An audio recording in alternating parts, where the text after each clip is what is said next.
जय हिंद प्यारे बच्चों, आपका स्वागत है अपने प्यारे से YouTube channel real education class 10th में। मैं आशा करता हूं दोस्तों आप सभी अच्छे होंगे और अपना पढ़ाई अच्छे से कर रहे होंगे। प्यारे बच्चों, आज के वीडियो में हम लोग जानेंगे क्लास 10th के हिस्ट्री के चैप्टर नंबर 5 जिसका क्या नाम है प्यारे साथियों? तो अर्थव्यवस्था एवं आजीविका नाम है, ठीक है ना। आज इसका हम लोग क्या करेंगे, तो ऑब्जेक्टिव क्वेश्चन को देखेंगे, ठीक है ना। इसमें जितना भी ऑब्जेक्टिव क्वेश्चन होगा सभी को देख लेंगे, जो आपके बोर्ड एग्जाम के लिए बहुत ही ज़रूरी है। ये चैप्टर आपके बोर्ड एग्जाम के लिए बहुत ही ज़रूरी है। इसमें से कम 5 नंबर का, ठीक है ना, 5 नंबर का ऑब्जेक्टिव क्वेश्चन पूछा जाता है। आपके फाइनल एग्जाम में इससे 5 को ऑब्जेक्टिव क्वेश्चन पूछा जाता है। तो आप इस वीडियो को शुरू से लेकर अंत तक बने रहिएगा। अगर चैनल पर नया है तो चैनल को सब्सक्राइब कर दीजिएगा, साथ में बेल आइकन को भी ऑल पे सेट कर दीजिए, जिससे आने वाली वीडियो का नोटिफिकेशन सबसे पहले आप तक पहुंचे। प्यारे साथियों, आप इस वीडियो को लाइक भी कर दीजिएगा और अपने दोस्तों के पास ज़्यादा से ज़्यादा इस क्लास को शेयर कर दीजिए, ठीक है ना। जिससे आपके दोस्त सभी भी इस क्लास में जुड़ सके, ठीक है। तो आप जल्दी से अपने दोस्तों के पास व्हाट्सअप में, टेलीग्राम, फेसबुक, इंस्टा सब जगह शेयर कर दीजिए, सभी जगह अपने दोस्तों के पास शेयर कर दीजिए, ठीक है। चलिए देखते हैं हम इसका पहला प्रश्न क्या है। देखिएगा पहला प्रश्न कि वादाबड़ी आंदोलन कहाँ हुआ था। वादाबड़ी जो आंदोलन हुआ था वो कहाँ पर हुआ था? तो याद रखिएगा इंग्लैंड में। कहाँ पे प्यारे साथियों? इंग्लैंड में हुआ था, ठीक है ना। वादाबड़ी जो आंदोलन हुआ था वो इंग्लैंड में हुआ था। तो ऑप्शन नंबर ए आपका सही जवाब हो जाएगा। अगला प्रश्न है 2 नंबर की, राष्ट्रीय श्रम आयोग का स्थापना किस वर्ष हुई थी? राष्ट्रीय श्रम आयोग का स्थापना कौन से वर्ष में हुआ था? तो याद रखिएगा 1966 ईस्वी में। 1966 ईस्वी में राष्ट्रीय श्रम आयोग का स्थापना हुआ था, ठीक है ना। राष्ट्रीय श्रम आयोग का स्थापना कब हुआ था? तो 1966 ईस्वी में। ऑप्शन नंबर डी आपका सही जवाब हो जाएगा। अगला प्रश्न है 3 नंबर, औद्योगिक क्रांति सर्वप्रथम किस देश में हुई थी? औद्योगिक क्रांति सर्वप्रथम कौन से देश में हुई थी? तो याद रखिएगा इंग्लैंड। कहाँ पे? इंग्लैंड में सर्वप्रथम क्या हुई थी? औद्योगिक क्रांति सर्वप्रथम इंग्लैंड में हुई थी। नेक्स्ट क्वेश्चन है 4 नंबर, भारत में पहली कपड़ा मिल मुंबई में 1854 में किसने खोली थी? भारत में, ये तो इतना याद रखिएगा, भारत में जो पहली मुंबई मिल थी वो 1854 ईस्वी में खोली गई थी। अब पूछा गया किसने खोला था, मैंने किसके द्वारा वो खोला गया था? तो कावस जी नानाजी दभार ने, ठीक है ना। कावस जी नानाजी दभार ने किसने खोला था? तो कावस जी नानाजी दभार ने क्या किए थे? तो मुंबई में पहला पहला कपड़ा मिल को खोले थे। प्रश्न संख्या 5 है, वैज्ञानिक समाजवाद का प्रतिपादन किसने किया था? वैज्ञानिक समाज का प्रतिपादन, ठीक है ना। वैज्ञानिक समाज का प्रतिपादन किसने किया था? तो कार्ल मार्क्स। आपका सही जवाब क्या हो जाएगा? कार्ल मार्क्स ने, ठीक है ना। वैज्ञानिक समाज का प्रतिपादन का जो वैज्ञानिक समाज का प्रतिपादन कार्ल मार्क्स के द्वारा किया गया था। अगला प्रश्न आपका 6 नंबर प्रश्न देखिएगा, 1917 ईस्वी में भारत में पहली जूट मिल किस शहर में स्थापित हुई थी? भारत में पहली जूट मिल कब स्थापित की गई? तो इतना याद रखिएगा 1917 में। अब पूछा गया है कहाँ पर सर्वप्रथम जूट मिल को कौन से शहर में स्थापित किया गया था? तो सही जवाब हो जाएगा आपका कलकत्ता में। क्या हो जाएगा प्यारे साथियों? कलकत्ता आपका सही जवाब हो जाएगा। कलकत्ता में सर्वप्रथम क्या हुआ था? जूट मिल यानी कि कपड़ा का मिलों का स्थापना किया गया था। नेक्स्ट क्वेश्चन है आपका 7 नंबर, इंग्लैंड में सभी स्त्री एवं पुरुषों को वयस्क मताधिकार प्राप्त हुआ। जो इंग्लैंड में थे सभी स्त्री और पुरुषों को वयस्क यानी पूरी तरीका से अच्छी तरीका से कब मताधिकार यानी कि कब मत देने का यानी वोट देने का अधिकार प्राप्त हुआ था? तो कौन से वो सन था, ईस्वी था? तो वो था सन 1828 ईस्वी में। 1828 ईस्वी में क्या हुआ था? तो इंग्लैंड के पुरुष और स्त्री दोनों को क्या पूरा पूरा मत मत यानी कि वोट देने का अधिकार प्राप्त हो गया था। अगला प्रश्न है आपका 8 नंबर, स्पिनिंग जेनी का आविष्कार कब हुआ था? स्पिनिंग जेनी का आविष्कार कब हुआ था? तो याद रखिएगा 1870 में। कितना में प्यारे साथियों? 1870 में स्पिनिंग जेनी का आविष्कार हुआ था। ऑप्शन नंबर बी आपका सही जवाब हो जाएगा। प्रश्न संख्या 9 देखिएगा, भारत के लिए पहला फैक्ट्री एक्ट कब पारित किया गया था? भारत के लिए पूछा गया, ठीक है ना। इसमें कंडीशन दिया गया कि भारत के लिए पहला फैक्ट्री एक्ट कब पारित हुआ था? तो भारत के लिए पहला फैक्ट्री एक्ट 1881 ईस्वी में पारित हुआ था। कितना में? 1881 ईस्वी में, ठीक है ना। ऑप्शन नंबर सी आपका सही जवाब हो जाएगा। नेक्स्ट क्वेश्चन है 10 नंबर, वाटर फ्रेम यानी कि स्पिनिंग फ्रेम किसने बनाया? वाटर फ्रेम किसने बनाया था? वाटर फ्रेम किसके द्वारा बनाया गया था? तो रिचर्ड आर्कराइट ने, रिचर्ड आर्कराइट ने क्या किया था? वाटर फ्रेम ने बनाए थे। वाटर फ्रेम किसने बनाया था? तो रिचर्ड आर्कराइट ने, है ना। अगला प्रश्न है 11 नंबर, स्पिनिंग जेनी का आविष्कार किसने किया था? स्पिनिंग जेनी का आविष्कार किसके द्वारा किया गया था?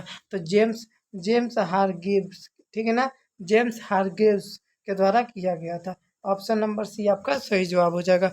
अगला प्रश्न है 12 नंबर, भारत में कोयला उद्योग का प्रारंभ कब हुआ था? भारत में कोयला का आरंभ कब हुआ था? तो 1914 ईस्वी से। कितना से प्यारे साथियों? 1914 ईस्वी से भारत में कोयला का आरंभ शुरू हो गया। प्रश्न संख्या 13 देखिएगा कि जमशेद जी टाटा ने दादा आयरन एवं स्टील कंपनी की स्थापना कब हुई थी? जमशेद टाटा ने टाटा आयरन एवं स्टील कंपनी की स्थापना कौन से वर्ष में किए थे? कौन से वर्ष में? तो 1907 में। कितना में प्यारे बच्चों? 1907 ईस्वी में। ऑप्शन नंबर बी आपका सही जवाब हो जाएगा, 1907 ईस्वी में। नेक्स्ट क्वेश्चन देखिएगा 14 number, Akhil Bharatiya trade union Congress की स्थापना कब हुई थी? अखिल भारतीय ट्रेड यूनियन कांग्रेस की स्थापना कौन से सन में हुई थी? तो 1920 ईस्वी में। कितना में प्यारे बच्चों? 1920 ईस्वी में। कितना में प्यारे साथियों? 1920 ईस्वी में अखिल भारतीय ट्रेड यूनियन कांग्रेस की स्थापना की गई थी। अगला प्रश्न है आपका 15 नंबर कि वयस्क मताधिकार की व्यवस्था इंग्लैंड में किस वर्ष की गई थी? वयस्क मताधिकार की व्यवस्था इंग्लैंड में किस वर्ष की गई? आपका सही जवाब हो जाएगा ऑप्शन नंबर बी, 1928 ईस्वी में, ठीक है ना। ऑप्शन नंबर बी याद रखिएगा, सही जवाब हो जाएगा। नेक्स्ट क्वेश्चन है 16 नंबर प्रश्न को देखिएगा आप सभी कि भारत में पहली जूट मिल कहाँ पर स्थापित की गई थी? भारत में पहली जूट मिल कहाँ पर स्थापित की गई थी? आपका ऑप्शन ए है बंगाल में, बम्बई में, मद्रास में या फिर बिहार में। तो भारत में प्रथम जूट मिल कहाँ पर स्थापित की गई थी? तो याद रखिएगा बम्बई में। कहाँ पे प्यारे बच्चों? बम्बई में। ऑप्शन नंबर बी आपका सही जवाब हो जाएगा। नेक्स्ट क्वेश्चन है आपका 17 नंबर, बम्बई में पहला कपड़ा मिल कब खुला था? बम्बई में पहला कपड़ा मिल कब खुला हुआ था? ठीक है ना। तो याद रखिएगा बम्बई में पहला कपड़ा मिल 1853 में खुला हुआ था, ठीक है ना, और 1853 में। नेक्स्ट क्वेश्चन है 10 घंटे का आंदोलन कहाँ चला हुआ था? 10 घंटे का आंदोलन कहाँ पर चला हुआ था? तो इंग्लैंड में। कहाँ पे? इंग्लैंड में। ऑप्शन नंबर ए आपका सही जवाब हो जाएगा, ठीक है ना। 18 का सही जवाब हो जाएगा इंग्लैंड में। नेक्स्ट क्वेश्चन देखिएगा 19 नंबर कि भारत में मजदूरी बोर्ड की स्थापना किस पंचवर्गीय वर्षीय योजना में की गई थी? भारत में मजदूरी बोर्ड की स्थापना कौन से पंचवर्षीय योजना में की गई थी? तो आपका सही जवाब हो जाएगा तृतीय, ठीक है ना, तृतीय, ठीक है ना, सी नंबर आपका सही जवाब हो जाएगा।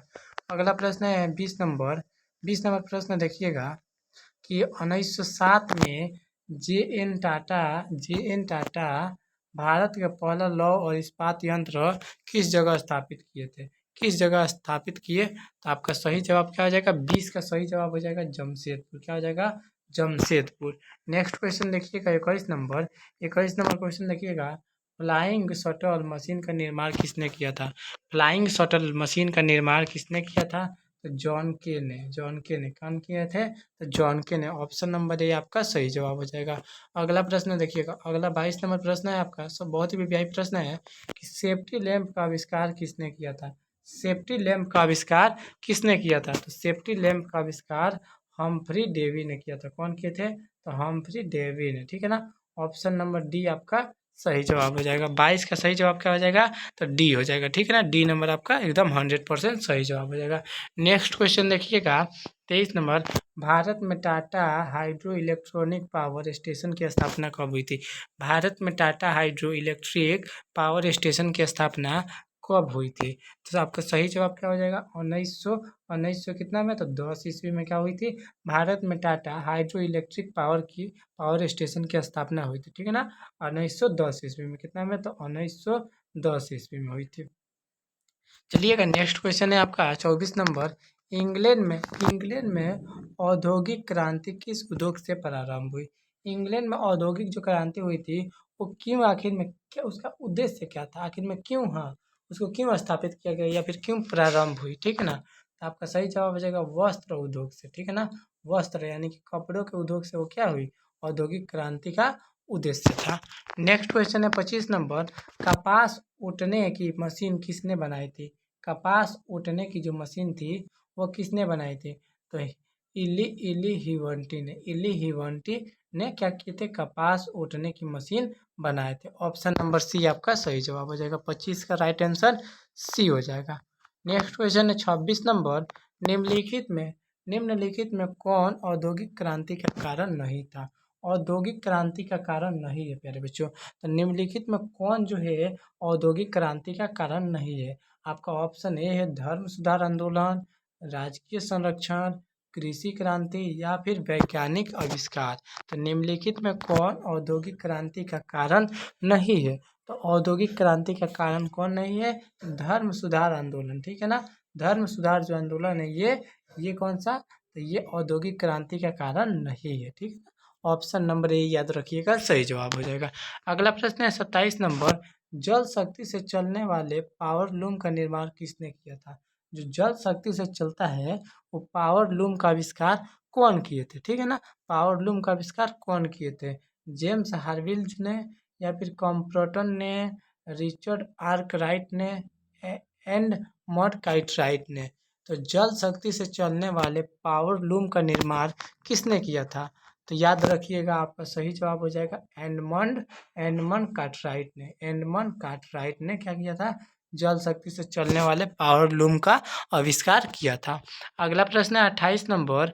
28 नंबर के 1928 के ग्राइप वाटर के कैलेंडर पर किस भगवान का चित्र अंकित था? मतलब किस भगवान का चित्र बना हुआ था, ठीक है ना। अंकित यानी कि उस पर था निशानी। तो याद रखिएगा विद्या देवी सरस्वती माता जी का चित्र उस कैलेंडर पे बना हुआ था। ऑप्शन नंबर बी आपका सही जवाब हो जाएगा।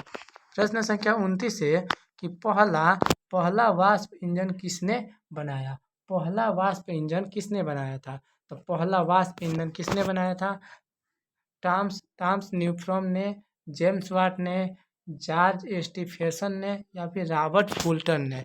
तो पहला वाष्प इंजन किसने बनाया था, ये क्वेश्चन हम पहले भी रिपीट करा चुके हैं, बता चुके हैं आपको। तो याद रखिएगा जेम्स वाट ने। कौन किए थे?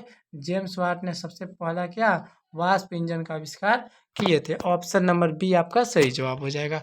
अगला प्रश्न देखिएगा 30 नंबर प्रश्न आपका देखिएगा कि 20वीं शताब्दी का आयोजित कपड़ों के मैनचेस्टर के लेबल पर किस प्रकार की चित्र छपे हुए थे? किस प्रकार के चित्र छपे हुए थे, ठीक है ना। तो याद रखिए कौन से प्रकार के चित्र थे। तो महाराजा रणजीत सिंह के, कौन से किसके थे?